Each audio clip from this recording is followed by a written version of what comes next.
ಹುಬ್ಬಳ್ಳಿಯಲ್ಲಿ ಹಳೆಯ case reopen ವಿವಾದ. ಕಾಂಗ್ರೆಸ್ ಬಿಜೆಪಿಗೆ ರಾಜಕೀಯ ಜೀವದಾನ ನೀಡುತ್ತಾ ಅಂದು ಮುಸ್ಲಿಂ ಸಮುದಾಯದ ವ್ಯಕ್ತಿಗೆ ಸೇರಿದ ಅಂಗಡಿಗೆ ಬೆಂಕಿಯನ್ನು ಇಡಲಾಗಿತ್ತು. ಈಗ ಮುಸ್ಲಿಂ ಓಲೈಕೆ ಮಾಡೋದಕ್ಕೆ ಮುಂದಾಯ್ತಾ ಕಾಂಗ್ರೆಸ್. ಲೋಕಸಭೆ ಚುನಾವಣೆ ಪ್ರಚಾರಕ್ಕೆ ಬಿಜೆಪಿಗೆ ಸಿಕ್ತ ಪ್ರಬಲ ಅಸ್ತ್ರ ಅಂತ ಕೆಲವು ಪ್ರಶ್ನೆಗಳು ಮೂಡ್ತಾ ಇದೆ. ಅದೇ ಹೇಳಿದ್ನಲ್ಲ, ಈ ಥರದ ಕೇಸ್ಗಳು ರಿಓಪನ್ ಆದಾಗ ಜನಸಾಮಾನ್ಯರಿಗೆ ಮೂಡ್ತಕ್ಕಂಥ ಪ್ರಶ್ನೆಗಳೇ ಇದು. ರಾಜಕೀಯವಾಗಿ ಪಕ್ಷಗಳು ಇದರ ಲಾಭವನ್ನು ಹೇಗೆ ಪಡಿತಾವೆ ಅಂತ. ಆವಾಗ 31 ವರ್ಷದ ಹಿಂದೆ ಒಬ್ಬ ಮುಸ್ಲಿಂ ಸಮುದಾಯದ ವ್ಯಕ್ತಿಗೆ ಸೇರಿದ ಅಂಗಡಿಗೆ ಬೆಂಕಿ ಹಚ್ಚಲಾಗಿತ್ತು. ಆ ಪ್ರಕರಣವನ್ನು ಈಗ ರಿಓಪನ್ ಮಾಡಿಕೊಂಡು ಓರ್ವ ವ್ಯಕ್ತಿಯನ್ನು ಈಗಾಗಲೇ ಅರೆಸ್ಟ್ ಮಾಡಿದ್ದಾರೆ. ಇದು ಬಿಜೆಪಿ ಇವತ್ತು ರಾಜ್ಯಾದ್ಯಂತ ದೊಡ್ಡ ಮಟ್ಟದ ಹೋರಾಟವನ್ನು ಬಿಜೆಪಿ ಮಾಡ್ತಾ ಇದೆ. ಬೆಂಗಳೂರು, ಹುಬ್ಬಳ್ಳಿ ಸೇರಿದಂತೆ ಎಲ್ಲ ಜಿಲ್ಲೆಗಳಲ್ಲಿ ಇದೊಂದು ಅಸ್ತ್ರ ಸಿಕ್ಕಂತಾಯಿತು ಬಿಜೆಪಿಗೆ. ಬಟ್ ಇದನ್ನು ಹೇಗೆ ಹ್ಯಾಂಡಲ್ ಮಾಡ್ತಾರೆ ಕಾಂಗ್ರೆಸ್ನವರು ಅಂತಕ್ಕಂಥದ್ದೇ ಸದ್ಯದ ಪ್ರಶ್ನೆ. ಈ ಬಗ್ಗೆ ಮತ್ತಷ್ಟು ಮಾಹಿತಿ ನನ್ನ ಕೊಳೀಗ್ ಸುನಿಲ್ ಅವರಿಂದ ಪಡಿತಾ ಹೋಗೋಣ. ಸುನಿಲ್, ಈಗ ಅಲ್ಲಿ ಸ್ಥಳೀಯವಾಗಿ ಏನು ಚರ್ಚೆ ಆಗ್ತಾ ಇದೆ? ಈ ಕರಸೇವಕರ ಬಂಧನ ಪ್ರಕರಣ ಏನಿದೆ, ಇದು ಬಿಜೆಪಿಗೆ ಮತ್ತಷ್ಟು ಅನುಕೂಲ ಆಗುತ್ತೆ ಪ್ರಕರಣ ಅಂತನಾ, ಅಥವಾ ಕಾಂಗ್ರೆಸ್ ಮುಸಲ್ಮಾನರ ಮನವೊಲಿಕೆ ಮಾಡಿಬಿಡುತ್ತೆ, ಕಾಂಗ್ರೆಸ್ಗೆ ಅನುಕೂಲ ಆಗಿಬಿಡುತ್ತೆ ಅಂತನಾ? ಹೇಗಿದೆ ಟಾಕ್ಸ್ ಅಂತ ಸುನಿಲ್?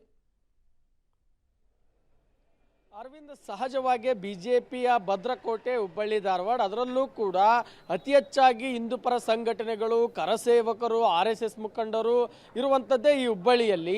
ಹೀಗಾಗಿ ಈ ಒಂದು ಪ್ರಕರಣ ಹಲವಾರು ಆಯಾಮಗಳನ್ನು ತೆರೆದುಕೊಳ್ತಾ ಹೋಗ್ತಾ ಇದೆ.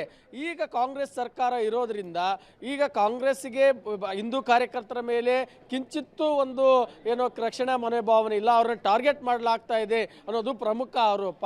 ಮತ್ತೊಂದು ಆರೋಪ, ನೀವು ಹೇಳಿದಂತೆ 97ರಲ್ಲಿ ಬೆಂಕಿ ಹಚ್ಚಿದ ಪ್ರಕರಣ ಏನಿದೆ, ಅಂಗಡಿಗೆ ಸಾಕಷ್ಟು ಸಾರ್ವಜನಿಕ ಆಸ್ತಿ ಏನೋ ಉಂಟಾಗಿತ್ತು, ನಾಶವಾಗಿತ್ತು. ಆ ಸಮಯದಲ್ಲಿ ಮುಸ್ಲಿಂ ಸಮುದಾಯಕ್ಕೆ ಸೇರಿದಂತಹ ವ್ಯಕ್ತಿಯ ಅಂಗಡಿಗೆ ಮುಂಗಟ್ಟಿಗೆ ಸೇರಿದ್ದು ಅಂಗಡಿ ಅದಾಗಿರೋದ್ರಿಂದ ಸಹಜವಾಗಿ ಇದು ಹಲವಾರು ಆಯಾಮಗಳನ್ನು ತೆರೆದುಕೊಳ್ತಾ ಹೋಗ್ತಾ ಇದೆ. ಮೊನ್ನೆಯೂ ಕೂಡ ಪ್ರತಿಭಟನೆಯಲ್ಲಿ ಬಿಜೆಪಿ ಮಾಡಿದ್ದು ಒಂದೇ ಆರೋಪ, ಏನಂದರೆ ಆಫೀಸರು ಕೂಡ ಮುಸ್ಲಿಂ ಸಮುದಾಯಕ್ಕೆ ಸೇರಿದವರಿಂದ ಹಿಂದೂ ಕಾರ್ಯಕರ್ತರನ್ನ ಟಾರ್ಗೆಟ್ ಮಾಡ್ತಾ ಇದ್ದಾರೆ ಅನ್ನೋದು ಆರೋಪ. ಇದು ಬಿಜೆಪಿಯ ವರ್ಷನ್. ಇನ್ನು ಕಾಂಗ್ರೆಸ್ ವರ್ಷನ್ನು ಕೂಡ ಇದರಲ್ಲಿ ಅಡಕವಾಗಿರುವಂಥದ್ದು. ಅಂದರೆ ಅಲ್ಪಸಂಖ್ಯಾತರ ಒಂದು ರಕ್ಷಣೆ ಕಾಂಗ್ರೆಸ್ ಮಾಡುತ್ತೆ. ಎಷ್ಟೇ ವರ್ಷ ಆದರೂ ಕೂಡ ಕಾಂಗ್ರೆಸ್ ಈಗ ಯಾರೆಲ್ಲ ತಪ್ಪು ಮಾಡಿದಾರೋ ಅವರನ್ನು ಜೈಲಿಗೆ ಹಾಕುತ್ತೆ ಅನ್ನೋ ಸಂದೇಶವನ್ನು ಕೊಡಬೇಕು, ಈ ಮೂಲಕ ಓಲೈಕೆ ಮಾಡಬೇಕು ಅನ್ನೋದು ಒಂದು ಸಮರ್ಥನೆ. ಈಗ ಮತ್ತೊಂದು ಸಮರ್ಥನೆ ಅಂದರೆ ಶಾಸಕ ಪ್ರಸಾದ್ ಅಬ್ಬಯ್ಯ ಅವರು ನಿನ್ನೆಯೂ ಕೂಡ ಒಂದು ಮಾತನ್ನು ಹೇಳಿದರು. ಹಳೆ ಹುಬ್ಬಳ್ಳಿ ಗಲಾಟೆಯ ಗಲಭೆಕೋರರನ್ನ ಅಮಾಯಕರಂತ ಕರೀತಾರೆ, ಅದರ ಜೊತೆಗೆ ಇವರು ಕಾನೂನಿಗೆ ಒಳಪಡಬೇಕು ಅನ್ನೋದು ಹಲವಾರು ಗೊಂದಲಗಳ ಸೃಷ್ಟಿ ಮಾಡಿರುವಂಥದ್ದು. ಈಗ ಮತ್ತೆ 11 ಗಂಟೆಗೆ ಶಾಸಕ ಪ್ರಸಾದ್ ಅಬ್ಬಯ್ಯ ಅವರು ತುರ್ತು ಪತ್ರಿಕಾಗೋಷ್ಠಿಯನ್ನು ನಡೆದಿದ್ದು, ಸಹಜವಾಗಿ ಮೇಲ್ನೋಟಕ್ಕೆ ಎರಡೂ ಪಕ್ಷಗಳು ರಾಜಕೀಯವಾಗಿ ಈ ಅಸ್ತ್ರವನ್ನು ಬೆಳೆಸಿಕೊಡ್ಬೇಕನ್ನೋದು ಕಾರಣ. ಅರವಿಂದ್, ಥ್ಯಾಂಕ್ ಯು ಸುನಿಲ್, ತಮ್ಮ ಎಲ್ಲ ಮಾಹಿತಿಗಾಗಿ ಧನ್ಯವಾದ.